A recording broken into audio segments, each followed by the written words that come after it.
Hello mga kagulong, mga idol. Magbibigay lang ako ng tips ngayon sa pagdaan sa Commonwealth, especially yung paggamit ng zipper lane, kung saan magandang pumwesto at saan maganda mag-exit at anong pwede mong gawin para maging maayos yung pagdaan mo sa Commonwealth, especially kapag ka mga rush hour dahil binubuksan yung zipper lane sa Commonwealth. Dapat alam natin kung saan tayo pupwesto, saan tayo mag-exit kung pupunta tayo sa isang lugar. So, ang zipper lane ay kilala natin to sa tawag na counterflow. So, medyo minodernize lang yung term ngayon, zipper lane, pero counterflow po yan. Kaya lang, pag counterflow, yung usual na ginagawa natin ay violation yon. Itong zipper lane, ito yung authorized na counterflow. So, sinet up to ng government para makatulong sa pagpaluwag ng traffic. So, kaya tinawag na zipper lane. Bago na para tayo magpatuloy, kung hindi ka pa nakasubscribe sa aking channel, pag-press na lang po ang subscribe button at pati yung notification bell sa kanan para ma-notify ka sa mga susunod kong videos. So, simulan na natin! So tuwing umaga, during rush hour, whether manggagaling ka ng San Mateo or manggagaling ka ng Litex, dadaan ka rito sa may IBP Road sa Batasan High School. Tutumbukin mo yung tunnel papuntang Commonwealth sa may Sandigan. So dito pa lang kailangan alam mo na kung saan ka pupwesto. Pagtapat mo ng Batasan High School, dapat dito ka na pupwesto sa may bandang kaliwa or second lane mula sa kaliwa. Para pagdating mo sa unahan, papalapit ka sa may tunnel, nakapwesto ka na sa may bandang kaliwa para hindi ka mahirapan na mag-merge doon papunta sa inner lane, papasok ng zipper lane sa may bago mag St. Peter. May mga araw na maraming sasakyan dito at ganito ang takbo ng traffic dito.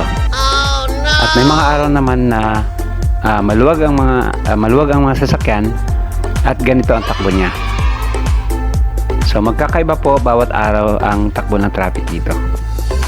Dito naman sa bungad ng tunnel, may mga araw na ganito dito at may mga araw naman na ganito kaluwag. So magkakaiba po.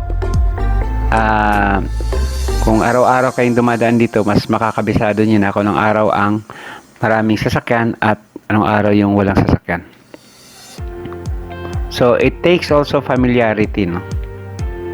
So, katulad yan, nasa bungad na ng tunnel, kung hindi ka pa nakapwesto sa may bandang kaliwa, medyo mahihirapan ka dahil makikipagsiksikan ka dun sa maraming sasakyan at sa mga motor.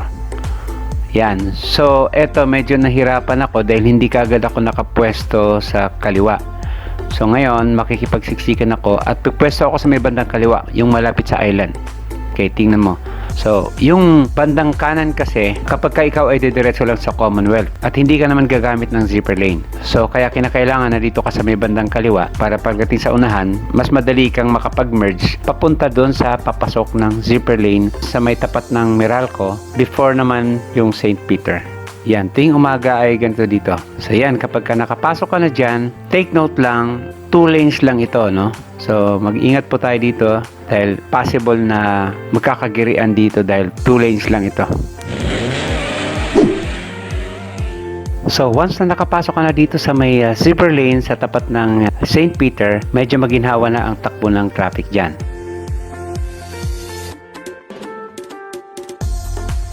So, tuloy-tuloy lang yan hanggang dun sa next intersection or sa may U-turn doon sa may tapat ng Shopwise paglampas ng Ever.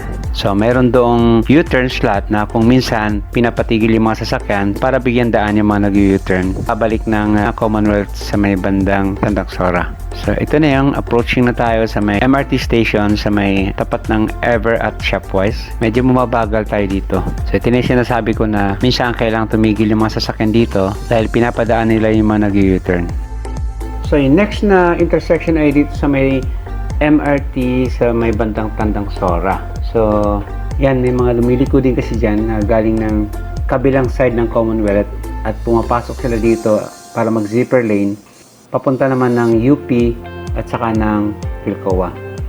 So, ito yung tapat ng Central Iglesia ni Cristo So all the way to Philcoa na kung saan meron na naman ulit intersection. So you have the option na kumanan na sa may papuntang Philcoa or kumaliwa ka papuntang UP Diliman. So as usual, 2 lanes lang ulit to dito.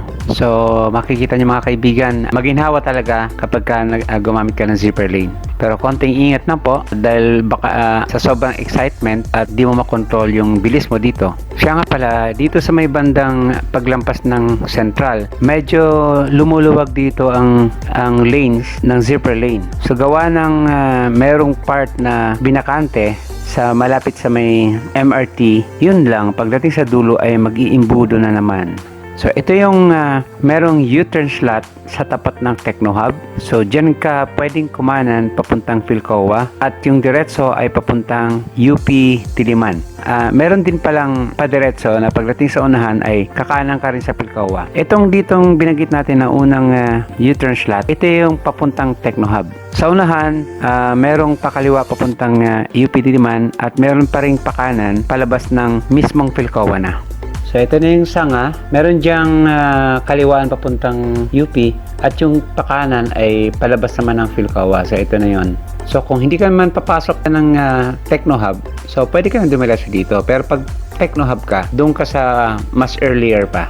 So ito na yon, no? Approaching na tayo ng Quezon Memorial Circle. So by the way, kung papunta ka ng bandang Cubao, meron kang option na ikutin ang circle. So kakanan ka dyan sa circle or pwede ka mag-shortcut na dito, mag-U-turn ka bago yung circle na yan, merong U-turn dyan sa dulo. Pabalik ka ng konti at papasok ka ng Mayaman Street. So ito yung may bandang UP Village. Tapos may shortcut doon papasok sa isa sa mga villages and then tutumbukin mo yung Kalayaan. And then sa Kalayaan, doon ka nakakaliwa, papunta ng Cubao. So, I think hanggang dito lang muna tayo. Nasa dulo na tayo ng zipper lane dito sa Commonwealth. So, huwag niyo po kalimutan mag-subscribe sa aking channel. Paki-press yung subscribe button and paki-press din yung notification bell para ma-update ka pa sa mga susunod ko mga videos, mga tips, and other tutorials. And also, don't forget to like and share my videos. Thanks for watching.